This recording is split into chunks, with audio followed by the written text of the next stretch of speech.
இலக்கிய சீரியலில் அடுத்து என்ன நடக்கலாம்? இலக்கியம் எப்படியாவது கௌதம் சொன்ன வார்த்தையை காப்பாற்றணும். கௌதம் நம்ம மேலே நம்பிக்கை வச்சுருக்காரு.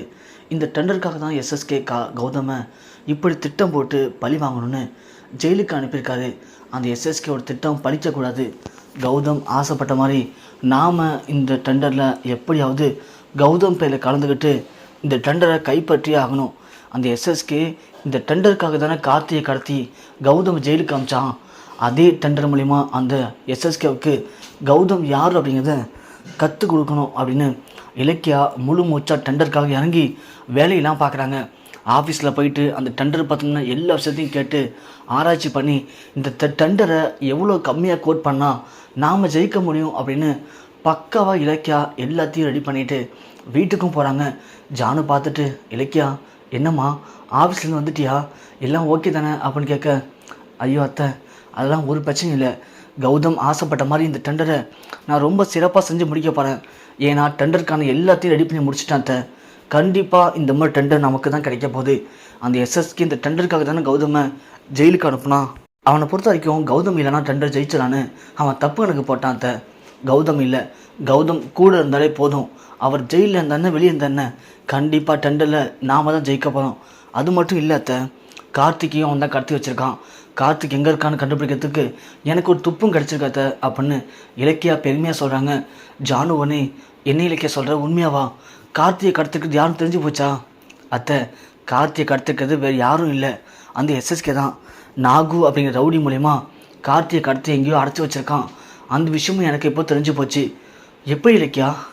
எல்லாம் நம்ம அத்தை தான் சொன்னாங்க அத்தை. என்ன அத்தை சொன்னாங்களா? என்ன சொல்கிறம்மா, புரியல எனக்கு அப்படின்னு ஜானு கேட்க, இலக்கியா உடனே சுதாரிச்சுக்கிறாங்க. ஐயோ அத்தைன்னு சொல்லிட்டோமே. ஐயோ இல்லைத்த, கண்டுபிடிச்சிட்டேன்னு சொன்னத்த அப்படின்னு சொல்லி சமாளிச்சுறாங்க. இல்லையே நீ ஏதோ அத்தைன்னு சொன்னியே. அத்தை உங்களை தான் அத்தைன்னு சொன்னான்னு அப்படின்னு சொல்லி இலக்கியா கன்ஃபியூஸ் பண்ணி ஜானுவை குழப்பி விட்றாங்க. ஜானு வழி இல்லாமல், சரி இலக்கியா எப்படியாவது கார்த்தியை கண்டுபிடிச்சிருமா, பாவம் தனியாளாக இருந்து கார்த்திக் கௌதம் ரெண்டு பேரும் காப்பாற்ற நீ எவ்வளோ கஷ்டப்படுற அப்படின்னு பார்க்கும்போது எனக்கே ரொம்ப வேதனையாக இருக்குமா. இருந்தாலும் கௌதம் வெளியே வந்துடணும். கௌதம் வெளியே வந்தால் மட்டும்தான் அந்த குடும்பத்தோருக்கு எல்லாமே நல்லதாக இருக்குமா. கண்டிப்பாக அத்தை, கௌதம் வெளியே தான் வரப்போகிறாரு. அதுவும் எந்த தப்புமே பண்ணவே இல்லை அப்படின்னு நிரபராதியாக வெளியே வருவார். வெளியே கொண்டு வராமல் நானும் விடமாட்டத்தை அப்படின்னு இலக்கியா பேசுகிறாங்க.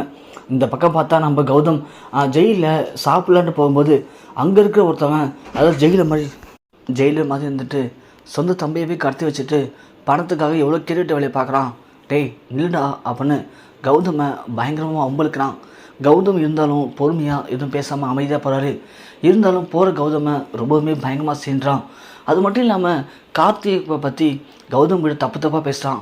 இது மாதிரி கார்த்திக் ஒரு குடிக்காரன், அதுக்காக சொத்தெல்லாம் நீ ஏமாத்தலாம் நினச்சியா, அதான் ஆண்டு உனக்கு சரியான தண்டனை கொடுத்துருக்காண்டா அப்படி இப்படின்னு பேச, ஒரு கட்டத்துக்கு மேலே கௌதமால் பொறுக்க முடியாமல் கௌதம் கோவப்பட்டு அவனை போட்டு பயங்கரமாக அடிச்சுறாங்க. அந்த விஷயம் தெரிஞ்ச ஜெயிலர் ஓடி வந்து தடுத்தது மட்டும் இல்லாமல், ஏண்டா ஏற்கனவே உன் மேலே குற்றம் சாட்டப்பட்டு நீ இப்போது ரிமாண்டில் இங்கே இருக்க, அப்படி இருக்கும்போது ஜெயிலுக்குள்ளே அடிச்சு சண்டைலாம் போடுறியா, உனக்கு என்ன அவ்வளோ பெரிய ஹீரோ நினப்படா, வா போலீஸ் லாடம் கட்டுறதுன்னா உனக்கு என்னென்னு காட்டுற அப்படின்னு கௌதமை பிடிச்சி போய் ஒரு ஜெயிலையும் அடைக்கிறாங்க. அவனுக்கு லாடம் கட்டுறதுக்கு எல்லாத்தையும் ரெடி பண்ணுங்க அப்படின்னு சொல்ல, கௌதம் ஒன்னே, சார் நான் சொல்கிறத கேளுங்க, நான் எதுவுமே பண்ணல சார், அவன் தான் என்கிட்ட தலை பிரச்சனை பண்ணான், அவனை கேளுங்க சார் அப்படின்னு சொல்ல, எங்களுக்கு தெரியும்டா யாரை விசாரிக்கணும் யாரை விசாரிக்கக்கூடாதுன்னு, அவன் ஒன்றும் பண்ணல, நீ தான் வேணும்னு போய் அவன்கிட்ட ஒம்பழுத்துருக்க அப்படின்னு சொல்லி போலீஸ்க்கு அங்கே பேசுகிறத பார்த்ததும் இங்கே கௌதமுக்கு சமாளிச்சா இருக்குது. என்ன சார் பணம் வாங்கிட்டு இப்படிலாம் பண்ணுறீங்களா அப்படின்னு கேட்க, வந்து ஒரு அரை கௌதம் ஜெயிலர், ஒழுங்கு மரியாதையாக உட்காரு, தேவையெல்லாம் பேசணும்னு வச்சுங்க, நடக்கிறது வேறு அப்படின்னு சொல்லிட்டு போகிறாங்க. அப்போ தான் கௌதமுக்கு புரியுது இவன் எஸ்எஸ்கே ஆள் தான் அப்படின்னு சொல்லிட்டு இலக்கியா இங்கே டெண்டர் ரெடி பண்ணுறாங்க. டெண்டர் ரெடி பண்ணிவிட்டு பூஜை ரூமில் வச்சுட்டு அவங்க குளிக்கலான்னு போயிடுறாங்க. அந்த நேரத்தில் பைரவி போயிட்டு அந்த டெண்டரை எடுத்து பார்த்துட்டு ஆல்ரெடி இலக்கியா ரெடி பண்ணி டெண்டரை மாற்றி பைரவி ரெடி பண்ணி டெண்டரை வச்சுறாங்க. அப்பா இதுக்கப்புறம் இலக்கியாவில் கண்டிப்பாக அந்த டெண்டரில் ஜெயிக்க முடியாது அப்படின்னு சொல்லிட்டு நிறைய எஸ்எஸ்கே கால் பண்ணி, எஸ்எஸ்கே நீங்கள் சொன்ன மாதிரி இலக்கியா ரெடி பண்ண டெண்டரை நான் எடுத்துட்டேன், இப்போது நான் ஒரு டெண்டரை அதில் வச்சுருக்கேன், கண்டிப்பாக அந்த டெண்டரை இலக்கியா கொடுத்தா அந்த டெண்டரை அவளால் ஜெயிக்கவே முடியாது, ஏன்னா இதில் எல்லாமே நான் மாற்றி செட் பண்ணியிருக்கேன், எந்த பட்சம் இல்லை, கண்டிப்பாக அந்த டெண்டர் உங்களுக்கு தான் கிடைக்க போகுது அப்படின்னு பைரவி சொல்கிறாங்க. எஸ்எஸ்கே தாச்சனிக்கிட்ட, பார்த்து தாச்சாயணி, அந்த பைரவி நம்ம கூட தான் இருக்கா. ஆக மொத்தம் அஞ்சலி பைரவி எல்லாமே சரியான வடிகட்டின முட்டாளுங்க. அதான் அந்த குடும்பத்தை பழிவங்கத்துக்கு அவங்களே நமக்கு உதவி பண்ணுறாங்க. அவங்க இருக்க வரைக்கும் நமக்கு எந்த கவலையும் இல்லை தாச்சாயணி. நாம் எதிர்பார்த்த மாதிரியே கண்டிப்பாக அந்த டெண்டர் நம்ம ஜெயிச்சிடலாம் வா அப்படின்னு சொல்லி உள்ளேயும் போகிறாங்க. உள்ளே போயிட்டு டெண்டரில் எல்லோரும் அந்த நோட்டீஸை கொடுக்குறாங்க. இங்கே கரெக்டாக நம்ம தாட்சாயணி எஸ்எஸ்கே 2 பேரும் ரொம்ப ஆர்வமாக இருக்காங்க. கண்டிப்பாக டெண்டர் நமக்கு தான் கிடைக்க போகுது அப்படின்னு. ஆனால் எல்லாத்தையும் செக் பண்ணி பார்த்துட்டு கடைசியாக இந்த டெண்டர் நாங்கள் கௌதமுக்கு தான் தரப்போகிறோம் அப்படின்னு சொல்லவும் இங்கே எஸ்எஸ்கே தாட்சாயணி 2 பேரும் சம்மதிச்சு வராங்க. அவங்களுக்கு என்ன பண்ணுறதுனே ஒன்றுமே புரியல. ஏன்னா பைரவி டெண்டருக்கான நோட்டிஃபிகேஷனை மாற்றிட்டா. அப்படி இருக்கும்போது இந்த நோட்டீஸை எப்படி கொடுத்து இலக்கியா சரி பண்ணா? அப்போ நம்மளை பைரவி ஏமாத்திடலாம் அப்படின்னு எஸ்எஸ்கே கோப்பட்டு பைரவிக்கு கால் பண்ணுறது கேட்குறாரு. என்ன பைரவி, என்ன அடிச்சிட்ருக்க? அந்த இலக்கியா கொண்டாந்து கொடுத்த நோட்டீஸை வச்சு இலக்கியா டெண்டர் ஜெயிச்சிட்டா. அப்போ நீ அந்த லெட்டரை மாற்றலையா அப்படின்னு கேட்க, இல்லை எஸ்எஸ்கே நான் மாற்றிட்டேன், அந்த லெட்டர் என்கிட்ட தான் இருக்குது அப்படின்னு சொல்ல இலக்கியா வந்து, என்ன எஸ்எஸ்கே பைரவியா என்ன நான் ரெடி பண்ண நோட்டீஸை மாற்றேன்னு கேட்குறியா? இங்கே பாரு, நான் தான் சொன்னல இந்த டெண்டரை என்னை விட்டு கண்டிப்பாக உங்களால் ஜெயிக்க முடியாதுன்னு சொல்லிட்டு. கௌதம் அதுக்கு நேரில் வர தேவையில்லை, கௌதமோடைய பேரை யூஸ் பண்ணாலே போதும், வெற்றி எங்களுக்கு தான் அப்படின்னு இலக்கியா ரொம்ப தைரியமாக பேச பைரவி ஒன்று ஓடி போய் இந்த நோட்டீஸ் எடுத்து பார்க்குறாங்க. பார்த்தா அதில் நாம போட்டிருக்கு. அதை பார்த்தோம் பைரவி சமாளிச்சு. என்ன பைரவி போய் பார்த்துட்டாங்களா? பைரவி என்கிட்ட நோட்டீஸ் எடுத்து பார்த்துருப்பாங்க, அதில் நாம தான் போட்டிருக்கோம், இதை கொஞ்சம் பாருங்கள் அப்படின்னு காட்டவும் பார்த்தா நேற்று பைரவி எஸ்எஸ்கிட்ட ஃபோனில் பேசின எல்லாத்தையும் இலக்கியா வீடியோவாக எடுத்திருக்காங்க. ஸோ அது மூலயமா பைரவி எஸ்எஸ்கேவுக்கு ஹெல்ப் பண்ணுறாங்க அப்படின்னு இலக்கியா புரிஞ்சுக்கிட்டு இலக்கியா வேணும்னே ஒரு டம்மி நோட்டீஸ் தான் சாமி ரூமில் வைக்கிறாங்க. அதுதான் பைரவி எடுத்துகிட்டு மாற்றியும் வச்சுறாங்க. ஸோ இலக்கியா பைரவி மூலயமா எஸ்எஸ்கே தாட்சாயணி 2 பேருமே சரியான முட்டாளாக்கி இலக்கியா ரெடி பண்ண அந்த அற்புதமான டெண்டரை நோட்டீஸை கொண்டாந்து இங்கேயும் கொடுத்துட்றாங்க. அது தெரியாமல் எஸ்எஸ்கே நாம் ஜெயிச்சிடலான்னு தப்பு கணக்கு போட்டிருக்காரு. ஸோ இலக்கியா சொன்ன மாதிரியே அந்த டெண்டர்லேயும் ஜெயிச்சிடாங்க, டெண்டரையும் கைப்பற்றிட்டாங்க. ஸோ இலக்கியா சொன்ன மாதிரியே இப்போது எஸ்எஸ்கே தாட்சாயணி 2 பேருமே இலக்கியா முன்னாடி தோற்று போய் அசிங்கப்பட்டு நிற்கிறாங்க.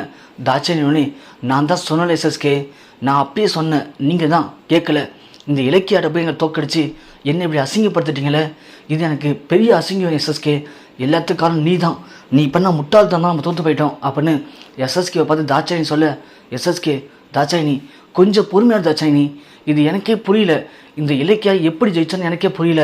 எப்படி ஜெயிச்சானா எல்லாத்துக்கும் காரணம் உன்னுடைய முட்டாள்தான் தான், நான் அப்பயே சொன்னேன், என் பேச்சை கேட்கல, இப்பயும் ஒன்று கெட்டு போல, அந்த கார்த்தியை முடித்து அந்த கௌதம் நிரந்தரமாக ஜெயிலில் போட்டே ஆகணும் அப்படின்னு தாட்சாயணி சொல்ல, எஸ்எஸ்கே உடனே தாட்சாயணி என்ன பேசுகிற, அமைதியாரு அப்படின்னு சொல்லவும் இலக்கியா உடனே, ஏன் எஸ்எஸ்கே ஏன் மறைக்க பார்க்குற, கார்த்தியை கடத்திருக்கிறது நீ தானே, எனக்கு நல்லாவே தெரியும். கார்த்தியை வச்சு கௌதமை உள்ளே தள்ளிட்டா இந்த டெண்டரில் ஜெயிச்சிடலான்னு பிளான் பண்ணேன். ஆனால் கடைசியில் அது ஏமாந்து போய் நிற்கிற, அசிங்கப்பட்டு நிற்கிற. இப்போது கார்த்தியை கொன்று அந்த பழைய கௌதமில் போகலான்னு பார்க்குறியா? அது ஒரு நாள் நடக்காது, அதுக்கும் நான் திட்டம் வச்சுருக்கேன். இன்னும் கொஞ்ச நேரத்தில் அதையும் நீ பார்க்க தான் போகிற அப்படின்னு சொல்லிட்டு இலக்கியா போகவும் இங்கே தாட்சாயணிக்கு எஸ்எஸ்கேவுக்கும் ஒன்றுமே புரியல. என்ன இது, இலக்கியா சரியாக சொல்லிட்டு போகிறாளே, அப்போது கார்த்தியை காப்பாற்றிட்டாளா அப்படின்னு எஸ்எஸ்கே பயந்து போய் நிற்கிறாரு.